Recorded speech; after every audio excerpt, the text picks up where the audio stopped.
Բարև ձեզ, հարցազրույցի տաղավարում այսօր զրուցելու եմ երկրորդ նախագահի գրասենյակի ղեկավար Բագրատ Միկոյանի հետ, շնորհակալություն հրավերս ընդունելու համար։ Պարոն Միկոյան, օրեր առաջ երկրորդ նախագահը մի քանի լրատվամիջոցների հետ հարցազրույց ունեցավ եւ ի տարբերություն իր նախորդ ասուլիս հարցազրույցների այստեղ կարծես թե ավելի հստակեցվեց առաջիկա հնարավոր գործընթացներին նրա անձնական մասնակցությունը եւ կարող ենք արդյոք գնահատել, որ Ռոբերտ Քոչարյանը քաղաքական ուղղակի հայտ ներկայացրեց։ Բարև ձեզ, շնորհակալություն հրավերի համար։ Սկսեմ հարցազրույցի հետ կապված որոշ հարցերից, որովհետև ձեր գոլեգաների մի մասը գուցե նաև տեղյակ չեղը ինչա կատարվել։ Ասուլիսից հետո որոշ լրատվամիջոցներ դիմել էին, այդ թվում նաև 5-րդ տալիքը առանձին հարցազրույցի հետ կապված նախագահի հետ։ Գրասենյակում ստացել ենք այդ հայտերը եւ որոշվեց այս ֆորմատով այս անգամ շփումը կազմակերպել, առավել եւս ասուլիս, մեծ ասուլիս 50-ից ավել լրատվամիջոցի հետ մոտ ժամանակներս էր եղել եւ պարզապես ընտրվեց այս ֆորմատը։ Կան էլի դիմողների քանակից եւ կոնյունկտուրայից ելնելով կհասկանանք հաջորդ անգամ նախագահան ինչ ֆորմատով կշփվի լրագրողների հետ։ Հիմա գանք քաղաքական հայտին։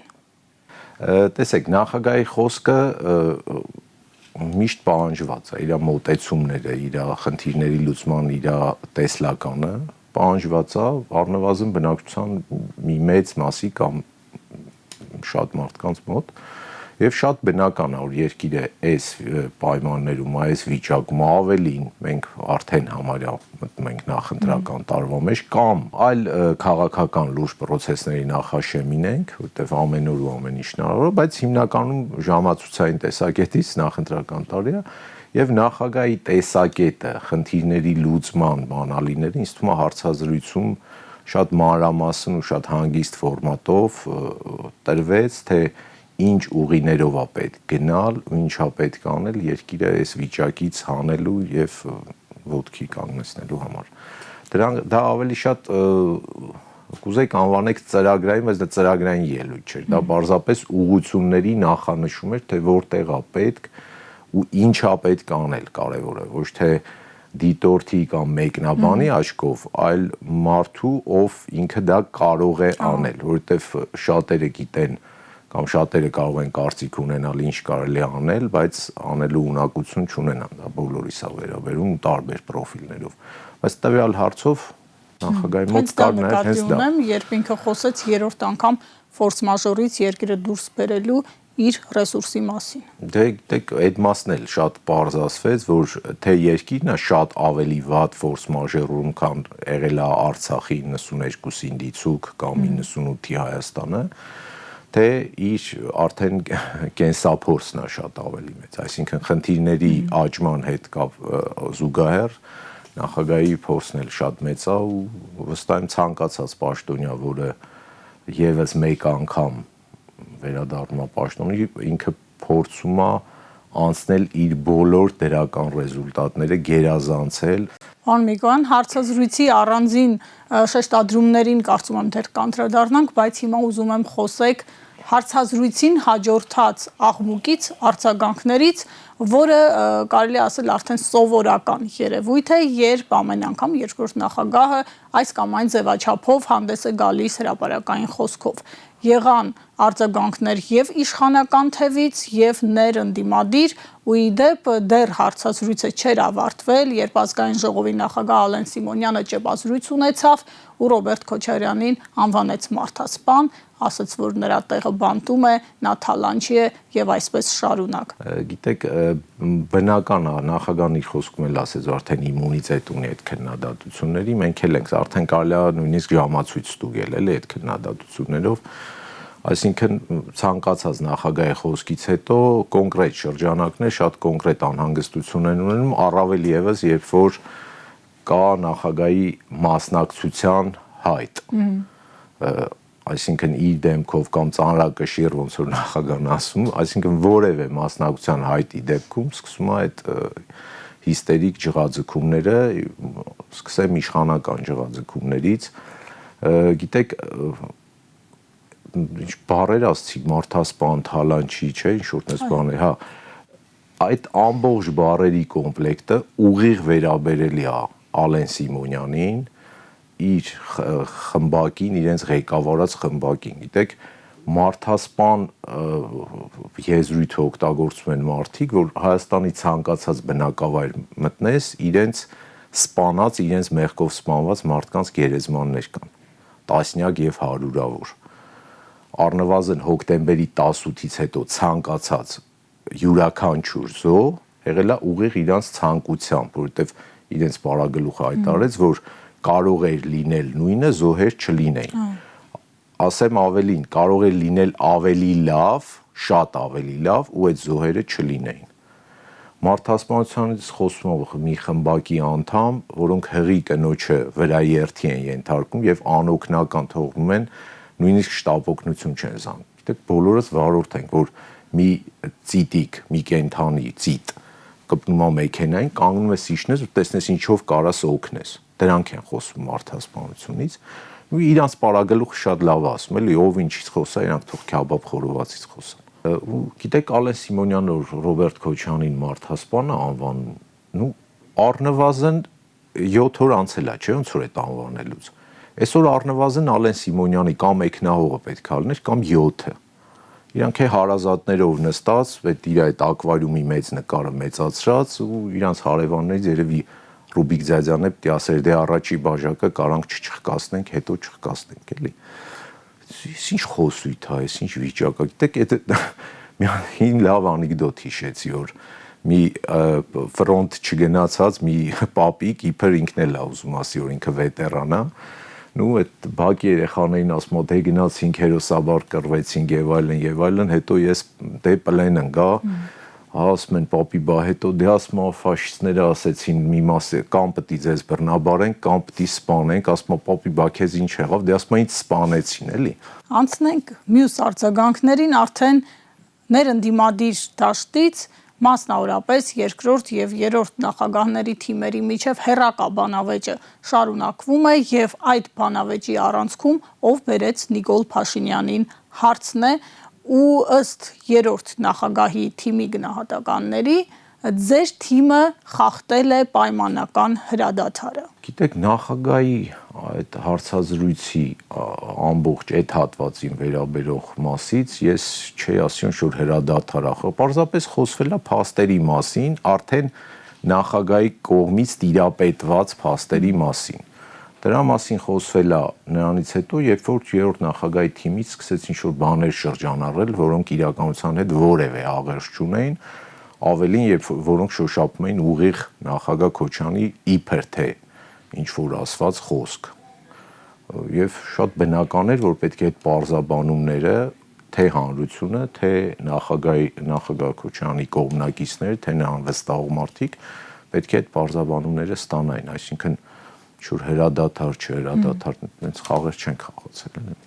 Եղավ նաև արձագանք երրորդ նախագահից, որը իր ճեպազրույցում ըստ էության պատասխանեց Ռոբերտ Քոչարյանի հարցազրույցի տվյալ հատվածում հնչած մտքերին, ասաց, որ մասնավոր զրույցներ է ինքը չի հրապարակում, ասաց, որ 18-ի մասին չի խոսելու, ավել բան կասի միայն մեկ անգամ լայն ձևաչափով ուղիղ եթերում եւ նաև շոշափվեց Ռոբերտ Քոչարյանի անազատության հետ կապված հարցը, հնչեց հետևյալ միտքը, որ արդյոք հերոսություն է 1 տարի նստելը, ի պատասխան երկրորդ նախագահի կողմնակիցների այն դիտարկումներին, որ եթե Նիկոլ Փաշինյանը մեջբերում է մերժեց Սերժին, ինչու նստեց Քոչարյանը։ Գիտեք, ձեր տված հարցը շատ լայն տարածված հարց է, որին ամեն մարդ ունի իր պատասխանը, պարտադիր չի դրան էքս-նախագահի մակարդակով անդրադառնալ, ավելին դիսկուրսի մեջ մտցնել ինչ-որ հերոս-չհերոս դիսկուրսը, որովհետև նախագահ Քոչյանի կողմից կամ իր ընտանիքի կամ պաշտոնական ներկայացուցիչների կողմից երբևէ չի ասել ինչ-որ մի բան հերոսություն է, չէ։ Նկարագրեմ դեպքերը հերթականությամբ, նախագահ Քոչյանը 18 թվականին շատ լավ իմանալով, որ իրեն կալանավորելու են, վերադարձել է Հայաստան, առերեսվել է այդ ամբողջ բռնաճնշումների հետ, կալանավորվել է, այո, եւ պայքարել է ու ունենք ինչ-որ ռեզուլտատ։ Ունենալու ենք շատ ավելի լավը, դա ոմանց դուր գա, թե դուր չգա, քաղաքական առումով։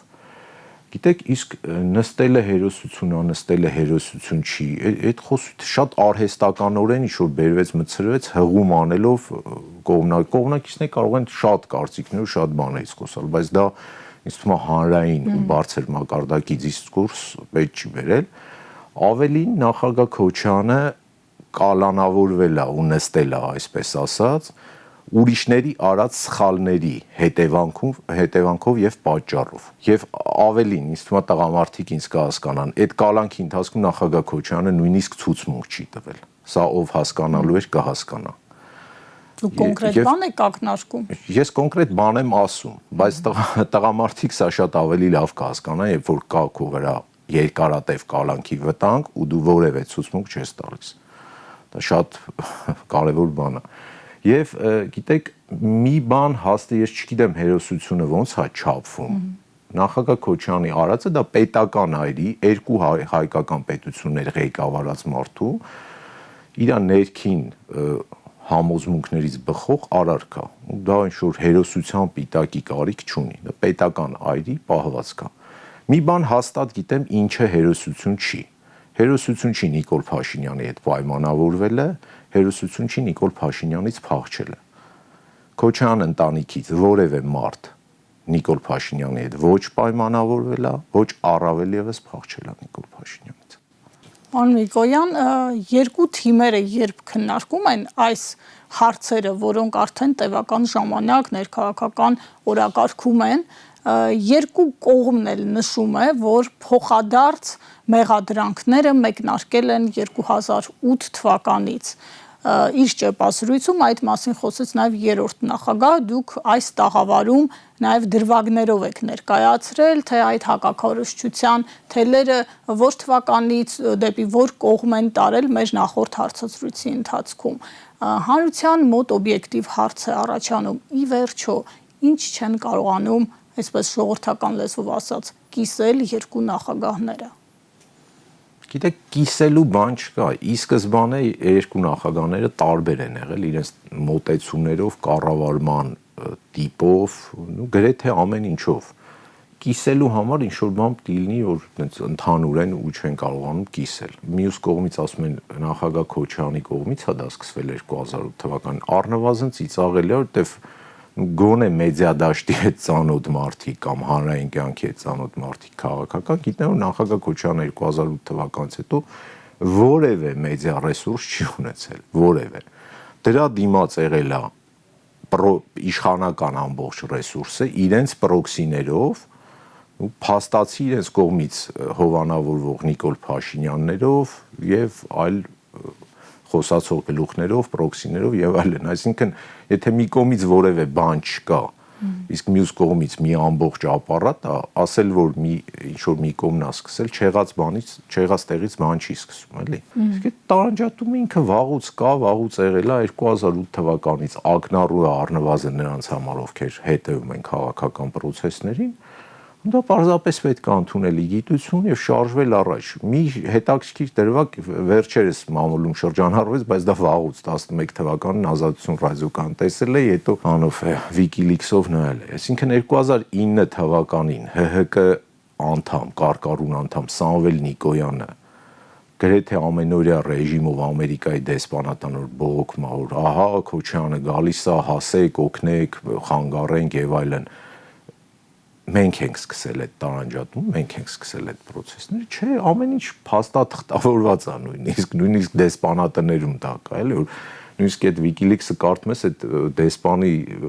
ժողովրդական լեզվով ասած զալ են գնում, ասում ես, այս ինչ ձև է եկել վախեցած հայ հարայ բրկեք, էլի, ցենց մի քիչ որ ընդհանրացնենք։ Այսինքն այդ տարանջատումը, այդ ոչ նույնը լինելը 2008 թվականից որ վառ արտահայտվել է, նախագահն ասում է, որ ես իմ հարցազրույցներով, կարևորագույն հարցերով միշտ արտահայտվել եմ, հիշեցնեմ մի քանիսը։ Դա հայ-թուրքական այսպես կոչված ֆուտբոլային դիվանագիտություններ, որը տեսանք ինչ ավարտ ունեցավ,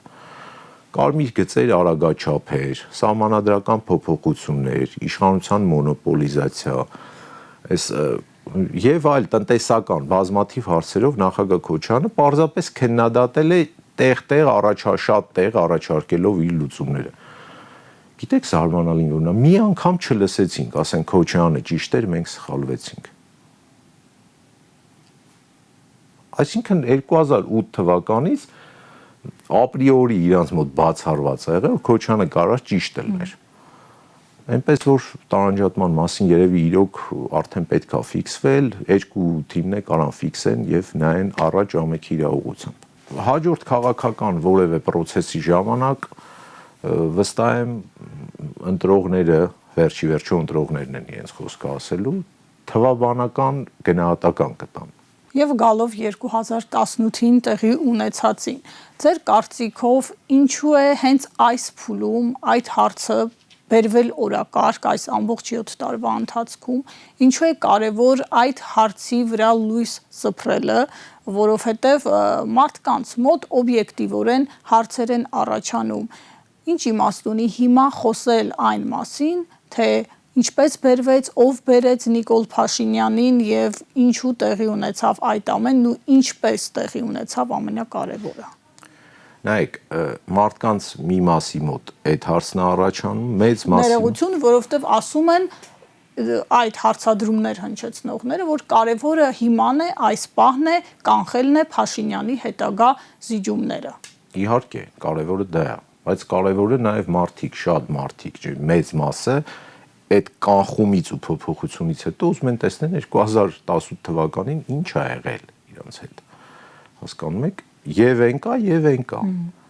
Երկու հարցերն է հավասարազոր, երկու խնդիրներն է հավասարազոր, իհարկե Փաշինյանին կանխելը շատ ավելի կարևոր է, ամենօրյա ռեժիմով կանխելը։ Բայց մի փոքր վարժություն անենք մեր հեռուստադիտողների հետ, որպեսզի հասկանանք որտեղ է էլի թաքնված շանգլուխը։ Հեռուստադիտողներին պարզապես խնդրում եմ իրանք իրանց հետ անկեղծ լինեն մի քանի վայրկյան ու ինչ որ թվեր իրանց մոտ գրեն։ Հիմա խնդրում եմ հիշեք, մտկով գնացեք 2018 թվականի փետրվար, դեռ Նիկոլ չկա, դեռ չի քայլել, ոչինչ չի եղել։ Գնացեք 2018 թվականի փետրվար եւ դուք ձեր մտքում հարց տվեք ձեզ։ Հայաստանի բնակչության քանի տոկոսներ դեմ, որ Սերժ Սարգսյանը երրորդ ժամկետ մնա։ Ինչ որ մի թիվ գրեք։ Այդ հարցը օրակարգում կար։ Հիմա ուրիշ հարցի պատասխանեք։ Նույն փետրվարի 1-ի դրությամբ Հայաստանի Հանրապետության բնակչության քանի տոկոսը կուզեր, որ Նիկոլ Փաշինյանը լինի վարչապետ։ Հիշեցնեմ, որ 17 թվականին Նիկոլ Փաշինյանը համախմբվելով Էդմոն Մարուկյան, Արամ Սարգսյանի հետ, որոնք էլեկտորալ իրենցից բան էին ներկայացնում, 7% էր ընդհանրապես։ Մի կերպ։ Հիմա գրեցիք այդ երկու թվերը, հարգելի հեռուստադիտողներ։ Հիմա տեսնում եք, չէ՞ որ այդ երկու թվերը տասնյակ անգամ տարբերվում են իրարից, այսինքն երրորդ ժամկետին դեմ մարդկանց քանակը, ես կախարդ չեմ, պարզապես կռահում եմ, որ այդպես է, վստահ եմ 90%-ից մոտ այդպես է։ Այսինքն Հայաստանի Հանրապետությունը մայիսի 8-ին Նիկոլ Փաշինյանի վարչապետ դառնալով ստացավ կենսագործունեության մի բանաձև, որտեղ դիցուկ 90-ը հավասար է 7-ի կամ 87-ը հավասար է 8-ի։ Այսինքն մեր պետությունը մինչև այսօր սխալ բանաձևով է աշխատում։ Այդտեղ է խնդիրը։ Պետք է պարզապես հաջորդ էլեկտորալ կամ ոչ էլեկտորալ process-ով հանել, բանաձևը ուղղել ու շարժվել առաջ։ Սա իմ դիտարկումն է, չգիտեմ, մարդկանց մեծ մասը իրենք իրենց թվերը գրել են, ես չեմ տեսել։ Այստեղից բխում է հաջորդ հարցը ինչպես հանել, ինչպես նոր բանաձև բերել օրակարգ եւ այստեղ իմպիչմենտի հնարավորության մասին են խոսում առանձին շրջանակներ եւ կոնկրետ խորհրդարանական երկրորդ ընդդիմադիր ուժը պատիվ ունեմը եւ երրորդ նախագահի թիմը պնդում են, որ դա այս փուլում միակ գործուն մեխանիզմն է, որով կարելի է Նիկոլ Փաշինյանին հեռացնել իշխանությունից եւ հիմնավորումը այն է, որ ոչինչ չանել, սпасել 2026-ի ընտրություններին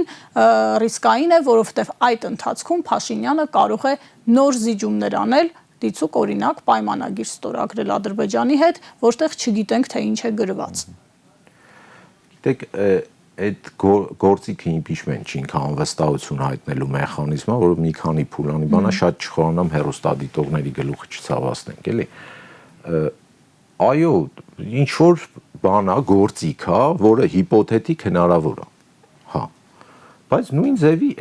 նույն ինչ որ խմբակ, նույն մարդկանց խմբակ մեղադրում է, որ բայց ինչի ընտրություններով, ախր ընտրություններով չի կարելի եւ այլն։ Impeachment-ը դա ընտրություն է մարդկանց փոքր կազմի մեջ, որտեղ որոշիչ դեր ունեն ԿՊԱ-կանները։ Որպես քաղաքական մեծամասնություն։ Այսինքն ընտրությունը, որտեղ ԿՊԱ-կանները իրենց խոսքերով ասած ուսապարկները որոշող են, ավելի հավանական է, քան ընտրություն, որտեղ Հայաստանի քաղաքացիները, որոնք իրոք արդեն ատելությամբ են լցված այս իշխանությունների նկատմամբ։ Այսինքն, երբ որ մենք փոխվում ենք ընտրողին, շատ մեծ նշանակություն ունի ԿՊԱ-կանների խմբակի գործողությունը եւ Հայաստանի քաղաքացիների գործողությունները։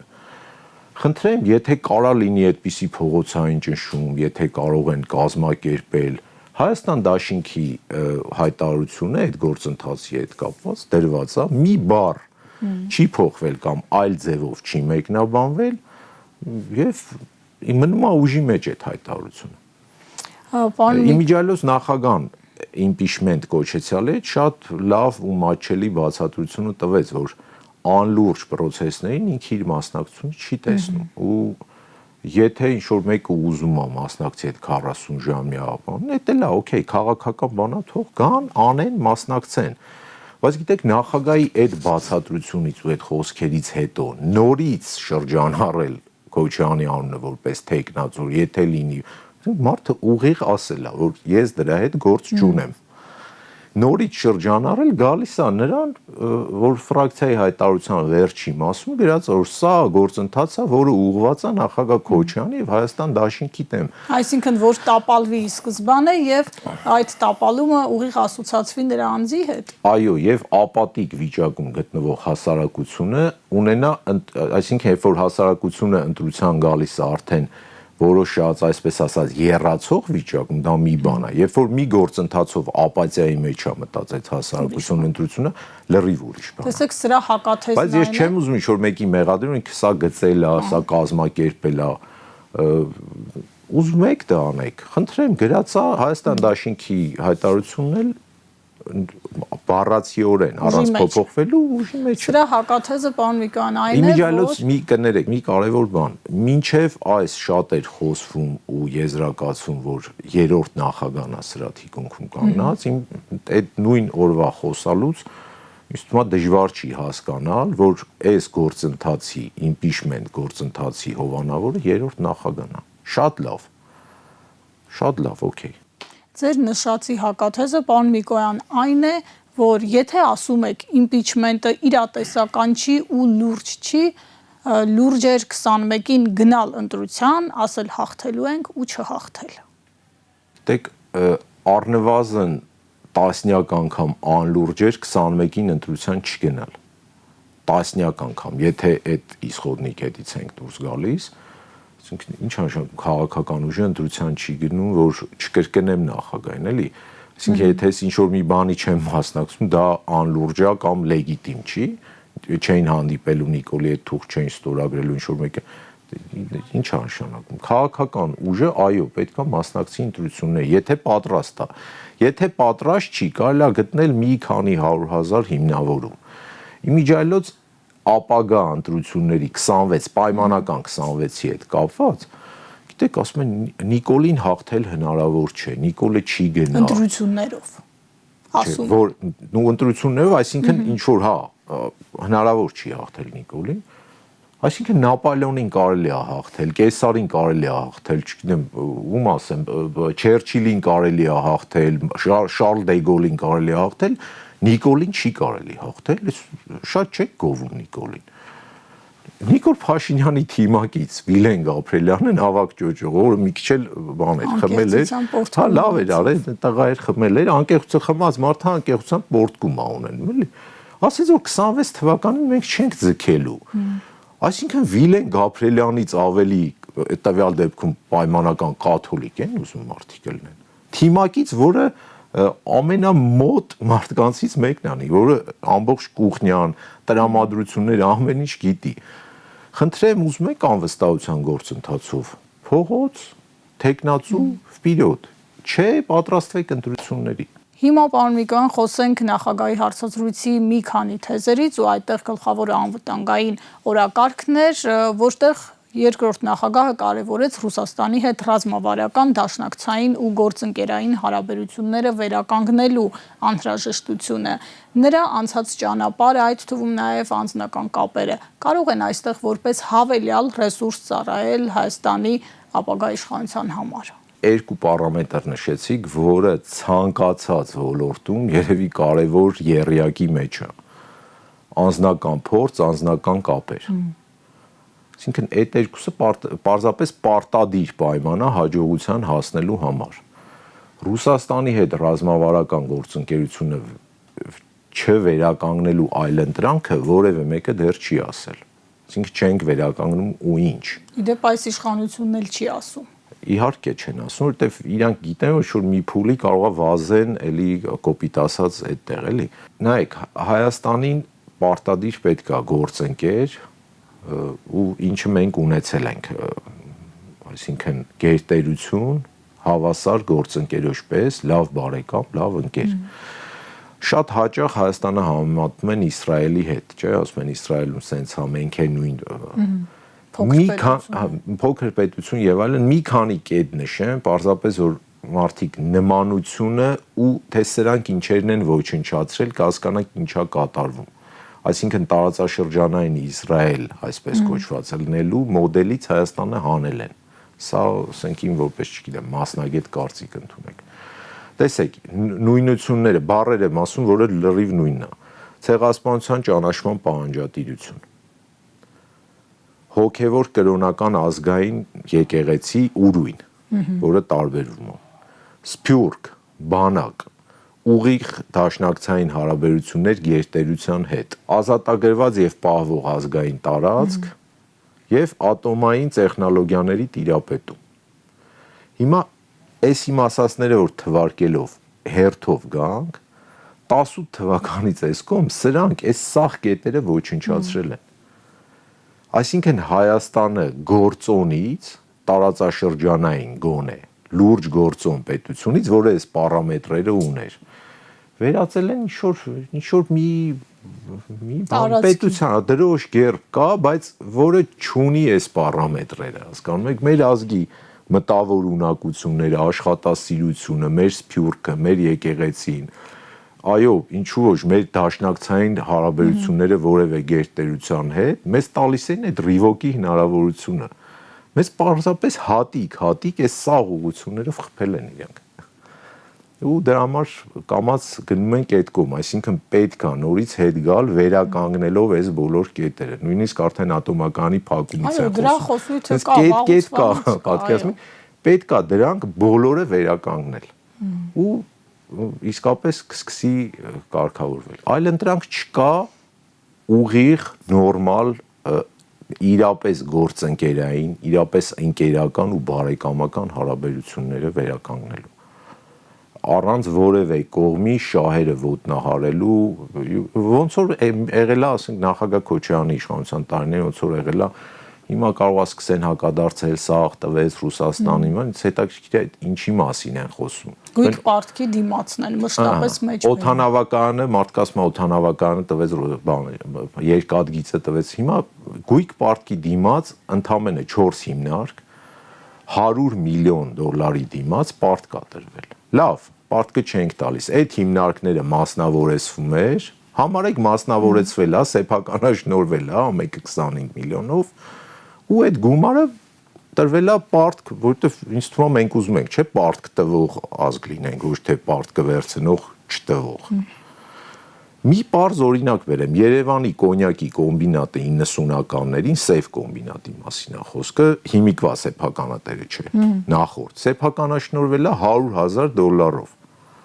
100,000։ Այսինքն, եթե մենք նախագահ Քոչարյան 4 հիմնարկ սեփականաշնորհել է $25 միլիոն ու տվել է այդ պարտքը, դա նորմալ է։ Իմիջիալոց 4 հիմնարկն էլ Հայաստանում են, Մերգելյան ինստիտուտի մոտ ապրող մարդիկ գոնե չեն թողի խաբեմ, վերականգնվում են, աշխատում են, բազմաթիվ բիզնես պրոյեկտներ են արում եւ մնացած բոլոր հիմնարկներում։ Գիտեք, ես մի անգամ կամ երկաթգիծը տվեց Ռուսնեն, երկաթգիծը տրված է կոնցեսիոն պայմանագրով, Ժողովուրդ ջան։ X օրը X տարում 30 քանի թիվն է 30-ը, դա ավարտվում է, նորից անցնում է, կուզեք կվերցնեք, կառավարեք։ Բայց օրինակ անցյալ տարի Ալավերդու ջրհեղեղի դեպքը շատ ակնառու ցույց տվեց։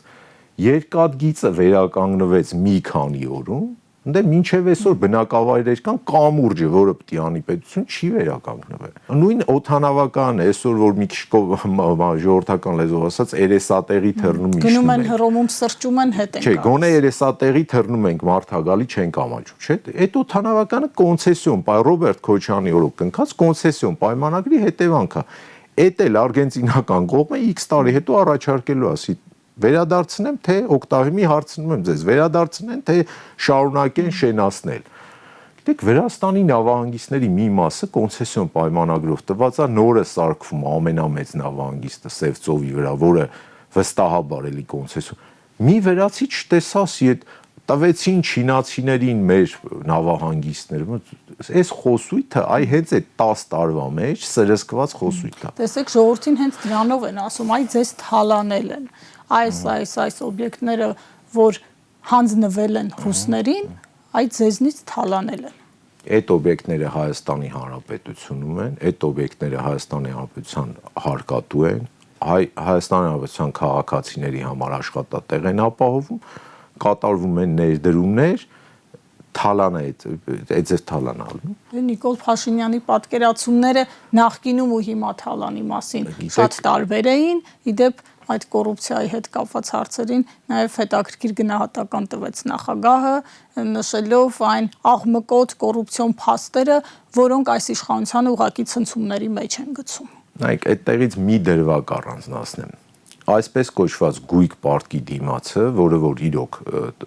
գործընթաց է եղել 8-18 թվականների եւ հետո սրսկվել է, որ դա թալաներ, տարան ռուսներ եւ այլն, չէ՞։ Այդ պրոյեկտի ընդհանուր որ խոսում ենք, ասում խոսքի ինչի մասին է, $100 միլիոն մասին է, այսինքն այդ հիմնարկները մնացել են, նոր չկրկնվեմ նորից։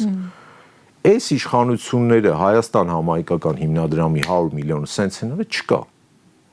Նույն 100-ն է։ Նայեք, Նիկոլի օրոք ցնդած 100-ը չկա, Ռոբերտ Քոչյանի օրոք պարտք ենք տվել, արժանապատիվ կեցված, կա պարտքդ վերադարձրել ես, դու պետություն ես, որը պարտք է վերադարձնում, ոչ թե ի տարբերություն սրանց անդադ վերցնում։ Հիմնարկները տեստեղ են, այսինքն մի 100 միլիոնի վրա գերբ կա, մեկի վրա գերբ չկա։ Սա խոսում է նրա մասին, որ տեղի ունեցել մանիպուլյատիվ ազդեցություն մարդկանց գիտակցության վրա, որը վստահ եմ գնալով դանդաղ, արագ անցնում է ու հենց տարբեր շրջանակների անհանգստություն դրանից է, որ մարդիկ սթափվելու են, բոլորի հետ էլ լինում է։ Բոլորն էլ նոր այդ օրինակով համեմատելու են։ Հենց այս նույն օրինակով, որ 80-ը հավասարեցվել է 7-ին, այսինքն ինչ-որ մի հատ կախարդը աշխատել է, չէ՞, որ չի կարող 80-ը 7-ի կամ 10-ի հավասարել։ Նույն ձևի մարդկանց ու այդ մարդկանց մեղադրելու շուտ բան կա, էլի, գիտեք, մոլուց կա, մարդկանց մեղադրելու, չէ, եթե դու էլիտա ես, եթե դու քաղաքական ղեկավար ես, դու պետքա ծառայես ու ղեկավարես այդ մարդկանց։ Այդ մարդիկ քեզ ընտրում են, որ դու իրանց կառավարես, ճիշտ կառավարես։ Սրանց հեղափոխությունից հետո առաջի սթափ մարդուն, որ տեսա 18 թվականի մայիսի 9-ն էր, գյումրեցի տղա էր, պոլիտեխնիկ ավարտած տաքսիստ,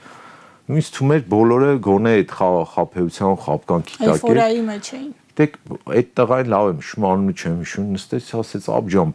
բան բդի չլինի, լավ չի բդի լինի, ինչ-որ sense ասի ինչի։ Ասեց սա ասում է, որ ես քեզ սիրում եմ, ասում է ինձ ասում։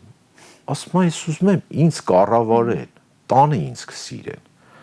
Հավատացեք մարդկանց մեծ մասի մոտ ցանկությունը նա է, որ իրանք զբաղվեն իրանց առօրյա հոգսերով, ոնց որ եղել է նախագահ Քոչյանի տարիներին։ Գիտեք, սրանց այս կառավարման մոտեցումները արդեն, չգիտեմ, չես կարող որևէ, որ կողմից գալիս ես, չես կարող հասկանաս, էլի։ Մի քանի օր առաջ ինցիդենտ եղավ Լևոն Քոչյանի հետ կապված խորհրդանում։ Գիտեք, ինձ թվաց Լևոն Քոչյանը հրաշագործ է։ Դե մարդիկ կային, ինձ թվում էր համր են։ Սկսեցին խոսալ, ոմանք նախադասություններ էին, բառեր, ահագին բան հրաշք տեղի ունեցավ էլի են ավետարանական հրաշքներից, որ սկսում են խոսալ բան։ Ու գիտեք, այդ օրվանից սկսեց ինչքան պաշտոնյա կա բոլոր եթերներում։ Եղբայր, միամիսա կոնյակագործները խնդիր ունեն Վրաստանում։ Չեն կարողանում կոնյակ արտանեն։ Կլինի այդքանով Լևոն Քոչյանին մի պահ թողակ ու Ռոբերտ Քոչյանին։ Լծվեք, գնաք կոնյակագործների հարցը լուծեք, այն կարկուտից տուժած մարդկանց հարցը լուծեք։ Դեք իրոք չի տեղավորվում, այսինքն 8-րդ տարին է սրանք իշխանության են։ 8 տարի է իշխանության գտնվող մարդիկ պայքարում են սրանից 20 տարի առաջ իշխանության եղած մարդու հետ։ Թողած ժողովրդի բոլոր խնդիրները ինձ թվում է իրանց ընտրողը պետք է արդեն սթափեցնի իրանց, էլի։ Պետք է հետ վերցնի այդ իրանց այդ պողպատեր, ինչ պլաստմասը, ինչ մանդատեր, էլի։ Դի հետ վերցնի, ասի բավական է, չեմ տվել, դու ինձ 8 տարի նույն հեքիաթը պատմես, թալանը, չգիտեմ, միլիարդը, տրիլիոնը։ Գույքերի ցանկը։ Կոնյակ չես կարում կազմակերպես Վրաստանով արտահանեն։ Ձուն չեք կարում մաքրեք, դու ձեզնից ինչ թալան հետ բերող, այդ թալան հետ բերելու ժամանակը որ գա, նախագահն է ասեց, պարզապես մարդիկ թող նստեն նայեն թալան հետ բերելը ոնց է ալնում ու ինչ քանակի թալան ա եղել։ Սրանք 8 տարի իշխանության են, 7 միլիարդ 8-րդն ա գնում, էլի 7 ու մի քանի օր։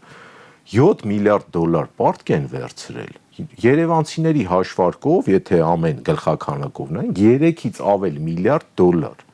Մի հատիկ մետրո չեն սարքել։ Մի հատիկ։ Չկոռումպացվածները։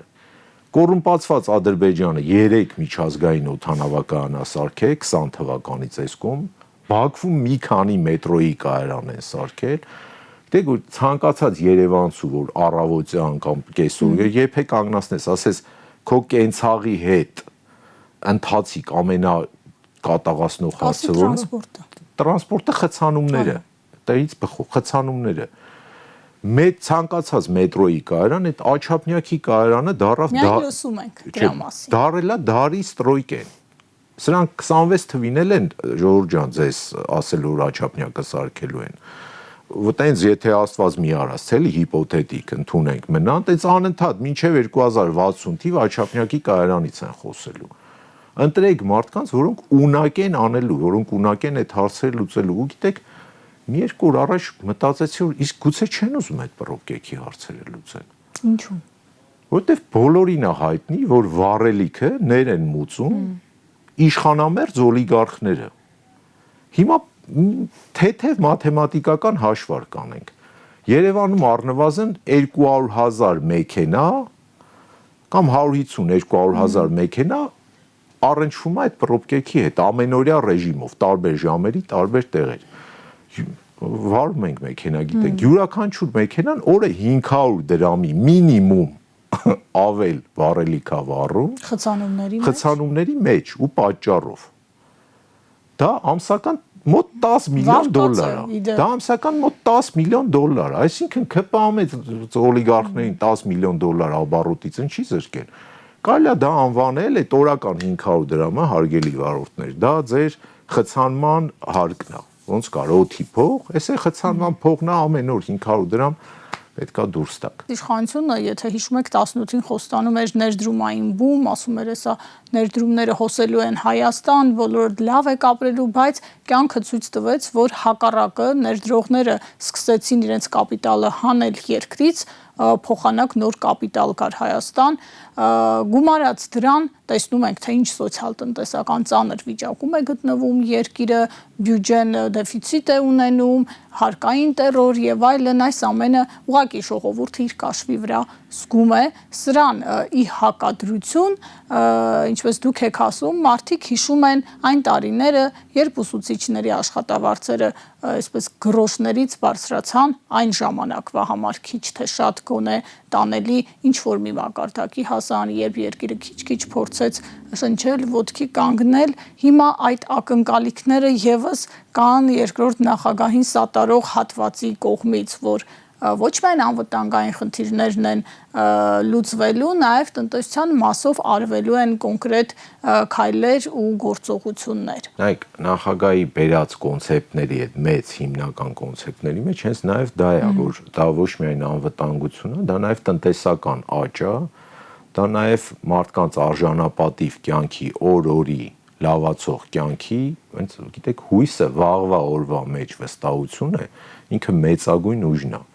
Ու ես ուզում եմ վստահեցնել մեր քաղաքացիներին, որ դա այո հնարավոր է։ Ինչքան կփորձեն ձեզ ապացիաս, այսինքն դուք վախեցեք ձեզ շատ մեծ հույսեր տվող շատ եւ ձեզ հուսահատություն բերող մարդկանցից։ Աշխատեք հերու գնաք երկուսից էլ շատ վտանգավոր են երկու տեսակն էլ, որտեղ երկուսն է խաբեությանը մոտ է։ Իրատեսական, իրական ծրագիր, խոսք, կենսափորձ ով ունի, լսեք այդ մարդկանց մի խորհրդել մեր ինչ որ մի օր ընտրություն առնելու։ Գիտեք, մի օր կողքից նայում եմ, շատ մտնեց լուր նայում եմ, ուսումնասիրում եմ։ Մեր քաղաքացիները պամիդոր ընտրելուց ավելի շատ են մտածում, տնտղում, քան երկրի ղեկավար։ Այ հաջորդ ընտրություններին խնդրում եմ, այնքան ինչքան որ ընտրում եք որևէ բան, մեքենա, ուտելիք եւ այլն, որ տնտղում եք, այ նույն ձևի այդ ղեկավարի կենսագրությունով, ընտանիքով, նիստուկացով, ինչ ունի արած, ինչի է հասել, կեցվածքով, այ դա ուսումնասիրեք, ոնց եք հարցնում, չէ՞, մի ապրանքը որտեղից է, ով է ցանեք, հաղցել է եւ այլն։ Այդ նույնից արեք, շատ սխալվելու հավանականությունը շատ փոքր է։ Այստեղ պարոն Նիկոյան կարելի է առաջարկել ուղղակի դիտել Տիրանայի կադրերին, Նիկոլ Փաշինյանի մասնակցությանը, այդ հանդիպմանը, նրա շփումներին Ալիևի ու Էրդողանի հետ եւ միգուցե անել եզրակացություն։ Գիտեք, մեկ թվում է որ ավելի նվաստացուցիչ կադրեր հայկական դրոշի հետ ու այս դեպքում բառից բուն իմաստով դրոշի հետ նաև կապված չես կարա հայկական պետության հետ կապված տեսնես, բայց չես զգում ես որ դա ինչ-որ անվերջություն է, սրանց օրոք sense անվերջ գնում է, էլի։ Նու դրոշը որպես պրոտոկոլի մասնագետ պարզապես ասեմ, որ անհնար էր դա, որ Հայաստանի 3 որևէ ղեկավարի ժամանակ, որ պրոտոկոլի ղեկավարը տես բան թույլ տար։ Ոչ միայն օգնականներ կան եւ այլն, դա պարզապես անհնար էր, եթե նույնիսկ մեր ղեկավարներից մեկը մոտենար այդ սեղանին, որտեղ այն մյուս կողմը սխալ է, պարզապես չէր նստի։ Չէր նստի, դա էլ է քաղաքական արժանապատվության դրսևորումը։ Իսկ այդ կադրերը, այդ կոֆե հյուրասիրելու, գիտեք, ինչ-որ շրջիկ կոֆեի ապարատի տպավորություն թողեց իմ մոտ։ Դա իրոք սարսափելի է, գիտեք, իմ մոտ տպավորությունն է, որ տարիներ անցնի, ու սրա գնալուց դիցուկ վաղն է գնաց մի քանի տարի հետո։ Մենք վախենալու ենք հիշենք այս օրերը։ Մեր հիշողությունը փակելու է այս շրջանը։ Ազգային նվաստացման շրջանը։ Հա, վատ մղձավանջ կա, չէ՞ որ մարդու հոգի պսիխոլոգիան պրոստը բլոկ անում, հա, դա շատերի մոտ ալնում ու իրոք չենք հիշելու։ Իսկ սրա վարած արտաքին քաղաքականությունը, գիտեք, երկուսս էլ լորեցի ենք, մի լավ պատմություն կա, որը ազգագրական հանդեսում էլ է տպված ակադեմիայի, գիտությունների ակադեմիայի, այս սրա վարած արտաքին քաղաքականությունը շատ նման է այդ պատմությանը, Վանաձորի մոտ 2 գյուղ կան, շատ հրաշալի մարդիկ են ապրում երկուսում էլ, Դարպասը ու Ղշլաղը, իրոք արհեստավարժ, ուժեղ, լավ մարդիկ են ապրում։ Դե Դարպասում ազգերից մեկը Ասլամազանց, հենց այդպես է շուն է ունենում։ Ու այս գյուղերը ձորակով են իրարից առանձնանում։ Այս շունը շուստրի շուն է միջայլոց, ինչ որ նմանություններ կարող ալնի էլի ինչ որ շների հետ։ Այս շուստրի շունը Ղշլաղում զուռնադհոլի ձեն է լսում, վազում է Ղշլաղ, դե գիտի հարսանիք է կերակրվելու է, հետո դարբազում է լսում, տենց վազում է, դարբազում է հաց ուտում, տենց իր շնությունը անում է, մի թարս օր, 4 օր, 4 գիշեր համ Ղշլաղում է հարսանիքը լնում, համ դարբազում։ Ու այդ շունը ձորակում սովից սատկում է, չի կողմնորոշվում։ Արտաքին քաղաքականության մեջ էլ արվում են տենց վերջաբանով պատմություններ։ Շնորհակալություն զրույցի համար։ Այս պատմությունով ավարտենք այսօրվա զրույցը, հարցազրույցին սպասեք վաղը։